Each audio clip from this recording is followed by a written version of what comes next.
Hi hello friends, എല്ലാവർക്കും യന്മിയിലെ പുതിയൊരു വീഡിയോയിലേക്ക് സ്വാഗതം. ഇന്നത്തെ ഒരു വീഡിയോ എന്ന് പറയുന്നത് നമ്മുടെ എല്ലാവരുടെയും വീട്ടിൽ ഉജാല ഉണ്ടാവുമല്ലേ.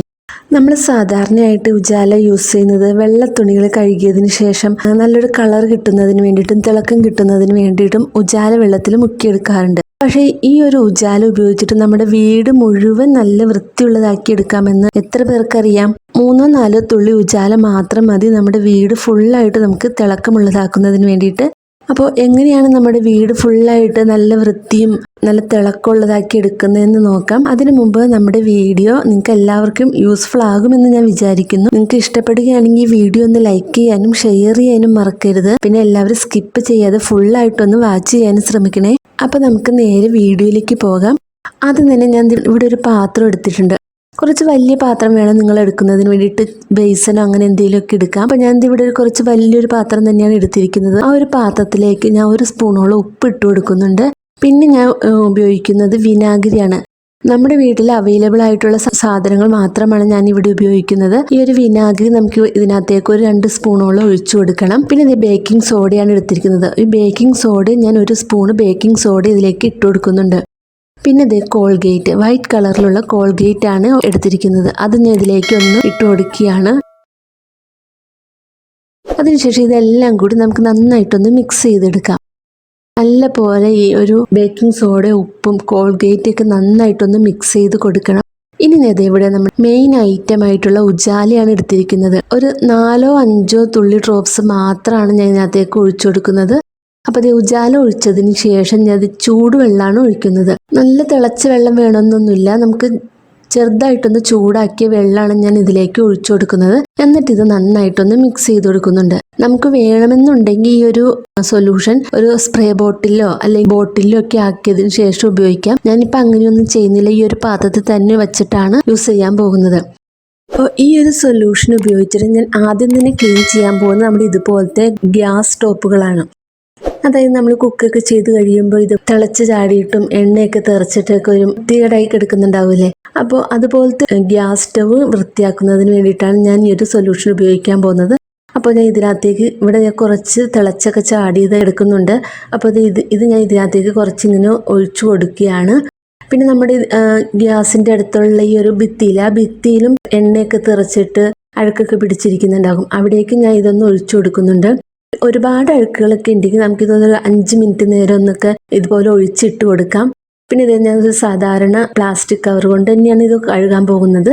ഞാൻ ഇവിടെ നമ്മുടെ പാൽ കവറാണ് എടുത്തിരിക്കുന്നത്. അത് ഉപയോഗിച്ചിട്ടാണ് ഞാൻ ഈ ഒരു ഗ്യാസ് സ്റ്റവ് വൃത്തിയാക്കി എടുക്കുന്നത്.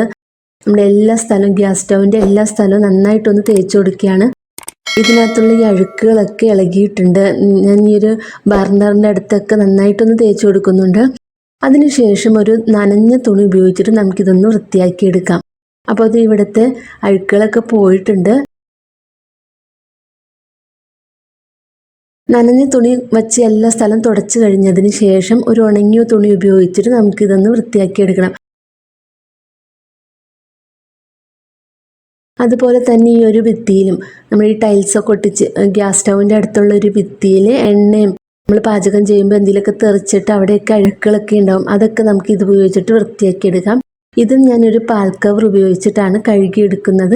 അപ്പോൾ അത് നമ്മുടെ ഗ്യാസ് സ്റ്റവും അവിടുത്തെ ഭിത്തിയും ഒക്കെ നന്നായിട്ട് വൃത്തിയായി കിട്ടിയിട്ടുണ്ട്.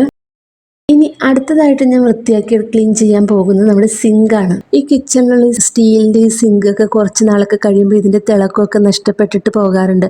അപ്പോൾ ഈ ഒരു സിങ്ക് ക്ലീൻ ചെയ്യുന്നതിന് വേണ്ടിയിട്ട് ഞാൻ ഈ ഒരു സൊല്യൂഷൻ ഇതിലേക്ക് ഒഴിച്ചു കൊടുക്കുകയാണ്. ഇത് എന്നിട്ട് നമുക്കൊരു സ്ക്രബ്ബർ ഉപയോഗിച്ചിട്ട് നന്നായിട്ടൊന്ന് ഉരച്ചു കൊടുക്കണം. എല്ലാ സ്ഥലത്തും നമുക്കിത് തേച്ച് പിടിപ്പിച്ചു കൊടുക്കാം. ഒരു സോഫ്റ്റ് ആയിട്ടുള്ളൊരു സ്ക്രബ്ബർ ഉപയോഗിച്ചിട്ട് നമുക്ക് കിച്ചൺ സിങ്ക് ഇതുപോലെ കഴുകി കൊടുക്കുകയാണെങ്കിൽ നമ്മുടെ സിങ്ക് നല്ല തിളക്കമുള്ളതായി കിട്ടും. ആഴ്ചയിൽ ഒരിക്കലൊക്കെ നമുക്ക് ഇതുപോലെ ചെയ്തെടുക്കാവുന്നതാണ്. അതുപോലെ തന്നെ നമ്മുടെ കിച്ചണിലുള്ള ഈ ഒരു സ്റ്റീലിൻ്റെ ടാപ്പും നമുക്ക് ഈ ഒരു സൊല്യൂഷൻ ഉപയോഗിച്ചിട്ട് വൃത്തിയാക്കി എടുക്കാവുന്നതാണ്. നല്ല തിളക്കം കിട്ടുന്നതായിരിക്കും. ഇപ്പോൾ നമ്മൾ ഈ ഒരു സ്റ്റീൽ ടാപ്പ് കഴുകുമ്പോൾ അതിൽ ചെറിയ ചെറിയ വിടവുകളൊക്കെ ഉണ്ടാകും. അവിടെയൊക്കെ അഴുക്കുകളൊക്കെ പറ്റി പിടിച്ചിരിക്കുന്നുണ്ടാകും. അപ്പോൾ ഇതുപോലത്തെ ഒരു ബ്രഷ് ഉപയോഗിച്ചിട്ട് നമുക്ക് കഴുകിയെടുക്കുകയാണെങ്കിൽ അവിടെയുള്ള അഴുക്കുകളൊക്കെ പോയി കിട്ടും. അപ്പോൾ നമ്മുടെ ഈ സ്റ്റീൽ ടാപ്പ് നന്നായിട്ട് നല്ല പോലെ തിളക്കമുള്ളതായിട്ടുണ്ട്. പിന്നെ ഇത് ഇവിടെ ഒരു സോപ്പ് വയ്ക്കുന്ന ഈ ഒരു സ്ഥലം, അവിടെയൊക്കെ ഞാൻ ഈ ഒരു സൊല്യൂഷൻ ഉപയോഗിച്ച് കഴുകിയെടുക്കുന്നുണ്ട്. ആഴ്ചയിലൊരിക്കലോ അല്ലെങ്കിൽ മാസത്തിലൊരിക്കലോ നമുക്ക് ഇതുപോലൊരു സൊല്യൂഷൻ തയ്യാറാക്കിയിട്ട് നമ്മുടെ വീട്ടിലെ ഫുള്ളായിട്ടൊന്ന് ക്ലീൻ ചെയ്തെടുക്കാവുന്നതാണ്. ഇപ്പോൾ നമ്മുടെ കിച്ചൺ സിങ്കും ഈ സ്റ്റീൽ ടാപ്പും ഒക്കെ നല്ല പോലെ തിളക്കമുള്ളതായിട്ടുണ്ട്, നല്ല വൃത്തിയായിട്ടുണ്ട്. ഇനി ഞാൻ ക്ലീൻ ആക്കാൻ പോകുന്നത് നമ്മുടെ വാഷ് ബേസിനാണ്. ഈ വാഷ് ബേസിൽ കുറച്ച് നാളൊക്കെ കഴിയുമ്പോൾ കറുത്ത കുത്തുകളും പാടുകളൊക്കെ വരാറുണ്ട്. അപ്പോൾ അത് ഒഴിവാക്കുന്നതിന് വേണ്ടിയിട്ട് ഞാൻ ഈ ഒരു സൊല്യൂഷൻ നമ്മുടെ വാഷ് ബേസിലേക്ക് ഒഴിച്ചു കൊടുക്കുകയാണ്. എന്നിട്ട് ഒരു 5 മിനിറ്റ് ഒരു 10 മിനിറ്റ് ഇതുപോലെ തന്നെ ഒഴിച്ചിട്ട് കൊടുക്കാം. അതിനുശേഷം ഒരു ബ്രഷ് ഉപയോഗിച്ചിട്ട് നമുക്ക് നന്നായിട്ടൊന്ന് കഴുകിയെടുക്കാം. നമ്മുടെ ഒരു ടാപ്പിന്റെ അടിയിലും ഇവിടെയുള്ള ആ ഒരു വെള്ളം പോകുന്ന ആ സ്ഥലത്തൊക്കെ നമുക്ക് നന്നായിട്ടൊന്ന് കഴുകിയെടുക്കണം. അപ്പോൾ ഇതുപോലെ തന്നെ നമ്മുടെ വൈറ്റ് കളറിലുള്ള ക്ലോസറ്റുകൾ നമുക്ക് ഈ ഒരു സൊല്യൂഷൻ ഉപയോഗിച്ചിട്ട് കഴുകിയെടുക്കാവുന്നതാണ്. അപ്പോൾ ഇത് നമ്മുടെ വാഷ് ബേസിന് നല്ല പുതിയത് പോലെ ആയിട്ടുണ്ട്, നല്ല തിളക്കമുള്ളതായിട്ടുണ്ട്. അപ്പോൾ നമുക്ക് തയ്യാറാക്കിയിരിക്കുന്ന ഈ ഒരു സൊല്യൂഷൻ ഉപയോഗിച്ചിട്ട് നമ്മുടെ വീട് ഫുള്ളായിട്ടൊന്ന് ക്ലീൻ ചെയ്തെടുക്കാം. ഇനി ഞാൻ ക്ലീൻ ചെയ്യാൻ പോകുന്നത് നമ്മുടെ ബാത്റൂമിലെ ടൈലാണ്, വാൾ ടൈലാണ്. അതിനകത്ത് ഇങ്ങനെ നമ്മൾ കുളിക്കുമ്പോൾ ഒക്കെ സോപ്പൊക്കെ തെറിച്ചിട്ടും ചെറിയ കരിമ്പം കുത്തിയത് പോലുള്ള അടയാളങ്ങളൊക്കെ ഉണ്ട്. അപ്പോൾ ആ ഒരു സ്ഥലത്തേക്ക് ഞാൻ നമ്മുടെ സൊല്യൂഷൻ ഒന്ന് ഒഴിച്ചു കൊടുക്കുകയാണ്. പിന്നെ ഈ ബാത്റൂമിലുള്ള ഈ ഒരു സ്റ്റീലിന്റെ ടാപ്പും അവിടെയൊക്കെ ഇങ്ങനെ കുറച്ച് നാളൊക്കെ കഴിയുമ്പോൾ പഴയതുപോലെ ആയിട്ട് തുരുമ്പൊക്കെ പിടിച്ചിട്ടുണ്ടോ, അതൊക്കെ ഒന്ന് ക്ലീൻ ചെയ്യാൻ വേണ്ടിയിട്ട് ഞാൻ യൂസ് ചെയ്യുന്നുണ്ട്. പിന്നെ നമ്മുടെ ബാത്റൂമിൽ യൂസ് ചെയ്യുന്ന ബക്കറ്റ്, കപ്പ്, അതൊക്കെ കുറച്ച് നാൾ വെള്ളമൊക്കെ ഇങ്ങനെ ഇരിക്കുമ്പോൾ വഴുവഴുപ്പുണ്ടാവും, അതൊക്കെ ക്ലീൻ ചെയ്യാൻ വേണ്ടിയിട്ട് ഞാൻ യൂസ് ചെയ്യുന്നുണ്ട്. അപ്പോൾ ഇതിലേക്ക് ഞാൻ ഒരു സൊല്യൂഷൻ ഇങ്ങനെ ഒഴിച്ചു കൊടുക്കുന്നുണ്ട്. അപ്പോൾ കുറച്ച് നേരം കഴിഞ്ഞിട്ടുണ്ട് നമ്മൾ ഈ സൊല്യൂഷൻ ഒന്ന് ഒഴിച്ചതിന് ശേഷം ഞാൻ വീണ്ടും ഒരു പാൽ കവർ ഉപയോഗിച്ചിട്ട് തന്നെയാണ് ഇവിടെ ഒന്നും തേച്ചെടുക്കുന്നത്. നമ്മുടെ വാൾ ടൈൽ നന്നായിട്ടൊന്ന് തേച്ച് കഴുകിയെടുക്കുന്നുണ്ട്. ഇത് വെള്ളം ഒഴിച്ച് കഴുകിയതിന് ശേഷം ഞാൻ കാണിച്ചു തരാം. അപ്പോൾ നമ്മുടെ ആ കരിമ്പം കുത്തിയ പാടുകളൊക്കെ പോയിട്ടുണ്ട്, നല്ല തിളക്കമുള്ളതായിട്ടുണ്ട് നമ്മുടെ ടൈൽസൊക്കെ. നമ്മുടെ സ്റ്റീലിൻ്റെ ടാപ്പും ഞാൻ ഒന്ന് കഴുകി എടുത്തിട്ടുണ്ട്, അതും അതിൻ്റെ തുരുമ്പൊക്കെ പോയിട്ട് നല്ല പോലെ ആയിട്ടുണ്ട്. പിന്നെ നമ്മുടെ ബക്കറ്റും ഞാൻ കഴുകി എടുത്തിട്ടുണ്ട്. നമ്മുടെ കപ്പ് ആ ഒരു സൊല്യൂഷൻ ഒന്ന് ചുറ്റിച്ചതിന് ശേഷം കഴുകിയെടുക്കുന്നുണ്ട്. അപ്പോൾ അതെ നമ്മുടെ കപ്പും നല്ല പോലെ പുതിയതുപോലെ ആയിട്ടുണ്ട്. കപ്പിലുണ്ടായിരുന്ന വഴുവഴുപ്പൊക്കെ മാറിയിട്ട് നല്ലൊരു ക്ലീനായി കിട്ടിയിട്ടുണ്ട്. ഇനി ഇത്രത്തോളം സൊല്യൂഷൻ ബാക്കിയുണ്ട്. അപ്പോൾ ഞാൻ ഇത് പിന്നെ എന്തിനാണ് യൂസ് ചെയ്യുന്നതെന്ന് വെച്ചിട്ടുണ്ടെങ്കിൽ ഞാൻ ഇത് വേറൊരു പാത്രത്തിലേക്കൊന്ന് മാറ്റി കൊടുക്കുകയാണ്. ഇനി ഞാൻ നമ്മുടെ വീട്ടിലുള്ള കണ്ണാടികളില്ലേ, അതൊക്കെ ഒന്ന് ക്ലീൻ ചെയ്യാൻ വേണ്ടിയിട്ട് യൂസ് ചെയ്യാണ്. ഒരു തുണി ഉപയോഗിച്ചിട്ട് ജസ്റ്റ് ഇതിനകത്തൊന്ന് മുക്കിയതിന് ശേഷം നന്നായിട്ടൊന്ന് പിഴിഞ്ഞ് കളയണം. വെള്ളത്തെപ്പാട് തുടയ്ക്കരുത്. ഒന്ന് പിഴിഞ്ഞതിന് ശേഷം നമ്മുടെ കണ്ണാടിയൊക്കെ ഒന്ന് തുടച്ചെടുക്കുകയാണ്. കണ്ണാടിയുടെ എല്ലാ സൈഡും നന്നായിട്ട് തുടച്ചെടുക്കുന്നുണ്ട്. അപ്പോൾ നമ്മുടെ കണ്ണാടി നല്ലപോലെ വൃത്തിയായി കിട്ടിയിട്ടുണ്ട്. അതുപോലെ തന്നെ നമ്മുടെ വീട്ടിലുള്ള ഫർണിച്ചറുകളും ഇതേപോലെ തന്നെ വൃത്തിയാക്കി എടുക്കാവുന്നതാണ്. വെള്ളം നന്നായിട്ട് പിഴിഞ്ഞ് കളഞ്ഞതിന് ശേഷം മാത്രമാണ് തുടച്ചെടുക്കാമുള്ളൂ. നമ്മുടെ വാതിലുകളും ഫർണിച്ചറുകളൊക്കെ ഞാൻ ഈ ഒരു സൊല്യൂഷൻ ഉപയോഗിച്ച് ക്ലീൻ ആക്കി എടുക്കുന്നുണ്ട്. പിന്നെ ഈ ഒരു സൊല്യൂഷൻ ഞാൻ എന്തിനാണ് യൂസ് ചെയ്യാൻ പോകുന്നതെന്ന് വെച്ചിട്ടുണ്ടെങ്കിൽ നമ്മുടെ വീട്ടിൽ ഇങ്ങനെ സെറാമിക്കിൻ്റെ പാത്രങ്ങളൊക്കെ ഉണ്ടാവില്ലേ, അപ്പോൾ ഇതിൽ കറിയൊക്കെ എടുത്തിട്ടുണ്ടെങ്കിൽ കുറച്ച് നാൾ കഴിയുമ്പോൾ ഇതുപോലെ ഒരു അടയാളം, ഒരു മഞ്ഞ കളറൊക്കെ ആയിട്ടിരിക്കും. അത് വൃത്തിയാക്കുന്നതിന് വേണ്ടിയിട്ടാണ് ഞാൻ ഉപയോഗിക്കാൻ പോകുന്നത്. അപ്പോൾ ഈ ഒരു പാത്രത്തിൽ ഇത് അവിടേക്ക് ഇങ്ങനെ അടിവശത്ത് ഒരു മഞ്ഞ കളർ പോലെ ഉണ്ട്. ഈ ഒരു സൊല്യൂഷനിലേക്ക് ഞാൻ ഇതൊന്ന് മുക്കി വെക്കുകയാണ്. മുക്കിയതിന് ശേഷം നമുക്കിതൊന്ന് ജസ്റ്റ് കൈ വെച്ച് തന്നെ ഉരച്ചു കൊടുക്കാം. അധികം കറകളൊക്കെ ഉണ്ടെങ്കിൽ കുറച്ച് നേരം ഇതിനകത്തൊന്ന് മുക്കി വെക്കാം. അതാണ് ഞാൻ പറഞ്ഞത്, കുറച്ച് വലിയ പാത്രം എടുക്കുകയാണെങ്കിൽ നമുക്ക് ഈ ഒരു പാത്രങ്ങളൊക്കെ ഇതിനകത്ത് മുക്കി വെക്കാവുന്നതാണ്. അപ്പോൾ ഞാൻ ഈ ഒരു സൊല്യൂഷനിൽ ഇതൊന്ന് കഴുകിയെടുക്കുകയാണ്. കൈ വെച്ച് തന്നെയാണ് കഴുകിയെടുക്കുന്നത്. ഇനി ഇതൊന്ന് മാറ്റി വെക്കുകയാണ്. ഇനി ഞാൻ നമ്മുടെ വീട്ടിൽ ഇതുപോലത്തെ സ്റ്റീലിൻ്റെ പാത്രങ്ങളൊക്കെ ഉണ്ടാവുമല്ലേ, കുറച്ച് നാൾ കഴിയുമ്പോൾ നമ്മൾ യൂസ് ചെയ്തിട്ട് പഴയതുപോലെ ആയിട്ടുണ്ടാവും. നമ്മൾ ഉപയോഗിക്കാതെ വെച്ചിരിക്കുന്ന പാത്രങ്ങൾ തുരുമ്പൊക്കെ പിടിച്ചിട്ടുണ്ടെങ്കിൽ അത് കളയാനും ഈ ഒരു സൊല്യൂഷൻ ഉപയോഗിക്കാവുന്നതാണ്. പിന്നെ ഗ്ലാസ് ഒക്കെ ഉണ്ടാവും, നമ്മൾ ചായ കുടിക്കാൻ ഉപയോഗിക്കുന്ന ഗ്ലാസ്സുകൾ, അതും നമുക്ക് കുറച്ച് നാൾ കഴിയുമ്പോൾ അതിൻ്റെ കളറൊക്കെ പോയിട്ടുണ്ടാവും. അതൊക്കെ നന്നായിട്ടൊന്ന് പുതിയതുപോലെ ആക്കിയെടുക്കുന്നതിന് വേണ്ടിയിട്ട് ഈ ഒരു സൊല്യൂഷൻ യൂസ് ചെയ്യുന്നുണ്ട്.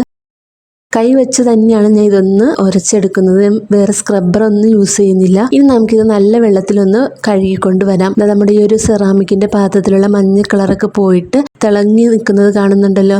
ഇപ്പോൾ ഇതിനകത്ത് മഞ്ഞ കളറൊന്നും ഇല്ല, നല്ല പുതിയതുപോലെ ആയിട്ടുണ്ട്. അതുപോലെ തന്നെ ഈ ഒരു സ്റ്റീലിന്റെ ഗ്ലാസും ഈ ചില്ലിന്റെ ഗ്ലാസും ഞാൻ കഴുകി എടുത്തുകൊണ്ട് വരികയാണ്.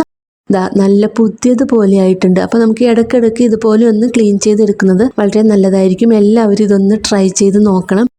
അതുപോലെ തന്നെയാണ് നമ്മുടെ വീട്ടില് ചായ അരിക്കുന്ന അരിപ്പയൊക്കെ ഉണ്ടാവില്ലേ, ഇതിലും ഇതേപോലെ കറകളൊക്കെ പിടിച്ചിട്ടുണ്ടാവും. അപ്പോൾ ഈ ഒരു വെള്ളത്തിൽ നമുക്കിത് കുറച്ച് നേരം ഒന്ന് മുക്കി വെച്ചു കൊടുക്കണം. അതിനുശേഷം കഴുകിയെടുക്കുകയാണെങ്കിൽ ഇതിനകത്തുള്ള കറകളൊക്കെ പോയിട്ടുണ്ടാവും. പിന്നെ ഇതാ നമ്മൾ കുറച്ച് നാൾ ഉപയോഗിച്ച ഈ സ്പൂണുകൾ, കയ്യിലുകൾ, അതൊക്കെ നമുക്ക് ഈ ഒരു വെള്ളത്തിൽ കുറച്ച് നേരം ഒന്ന് ഡിപ്പ് ചെയ്ത് വെക്കാം.